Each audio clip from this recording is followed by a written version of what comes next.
World history কথা চ্যানেলে সকলকে জানাই স্বাগতম।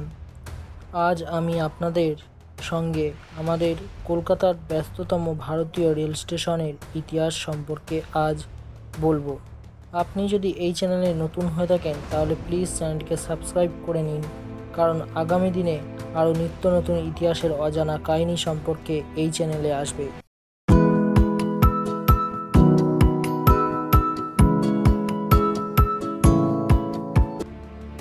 প্রাথমিক সূত্রে জানা যায় শিয়ালদহ স্টেশন পূর্ববঙ্গ রেলওয়ে স্টেশনের অংশ ছিল। সে সময় কলকাতা হতে কুষ্টিয়া পর্যন্ত রেল চলাচল করত। তখনকার সময় স্টেশনটি ছিল প্রায় চার পাশে বাঁশের খুঁটি দিয়ে টিনের ছাদ যুক্ত একটি সাধারণ কাঠামো। এটি 1862 সালের পূর্ববঙ্গের রেলওয়ে লাইন থেকে শহরতলির এবং দূরপাল্লার স্টেশনে ট্রেনের একটি প্রধান কেন্দ্রে পরিণত হয়েছিল। এই ভবনটি 1869 সালে নির্মিত হয়েছিল। যিনি কলকাতা স্টেশনের নকশা করেছিলেন তিনি ছিলেন ওয়াল্টার গ্লানভিল, এবং সময়ের সাথে সাথে দক্ষিণ 24 পরগনার ক্রমবর্ধমান শহরতলির পরিষেবা প্রদান করে এবং শহরটি ভারতের অন্যান্য অংশের সাথে যোগসূত্রে বেঁধে যায়। এই স্টেশনের নামের উৎপত্তি নানাভাবে পাওয়া যায়। কেউ বলেন এখানে একসময় শিয়াল এবং ধা বেশি ছিল বলে তাই এই স্টেশনটির নাম শিয়ালদহ এসেছে। আবার কেউ বলেন এখানে পুরনো এক শিয়ালদা নামক খালের নাম থেকেই এলাকার নাম হয়েছে। ঐতিহাসিক মত অনুযায়ী স্বাধীনতা সংগ্রামের আগে ও পরে শিয়ালদহ ছিল বাংলা, বিহার, পূর্ব পাকিস্তানের যোগাযোগের প্রধান কেন্দ্র ছিল এই স্টেশনটি। 1947 সালের দেশভাগের পরে শিয়ালদহ স্টেশন থেকে প্রচুর শরণার্থীদের প্রধান প্রবেশপথ হয়ে দাঁড়ায়।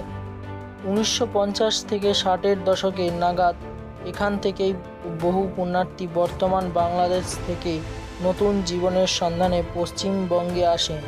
এই কারণে শিয়ালদহ আরও জনপ্রিয় হয়ে ওঠে।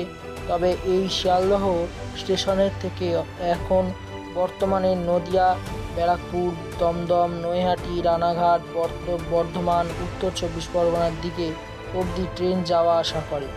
আর শিয়ালদহ থেকে দক্ষিণ 24 পরগনার লাইনে Budge Budge, Lakshmikantapur, diamond Harbour, Canning, Baruipur, Ballygunge, park circus, কলকাতার টালিগঞ্জ ইত্যাদি জায়গা পর্যন্ত ট্রেন চলাচল করে। এমনকি বর্তমানে শিয়ালদহ থেকে দূরপাল্লার ট্রেনও ছাড়ে।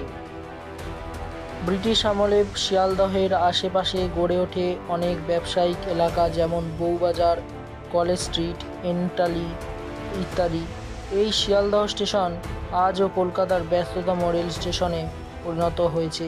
প্রায় প্রতিদিন 10 থেকে 20 লক্ষেরও বেশি লোক এই স্টেশনে দিয়ে যাতায়াত করে। শিয়ালদহ স্টেশনে প্রথম বৈদ্যুতিক ট্রেন চালু হয় 1963 সালে। এখানে প্রতিদিন 900টিরও বেশি ট্রেন চলাচল করে। আজকের দিনের কলকাতা হৃদস্পন্দন শিয়ালদহ স্টেশন।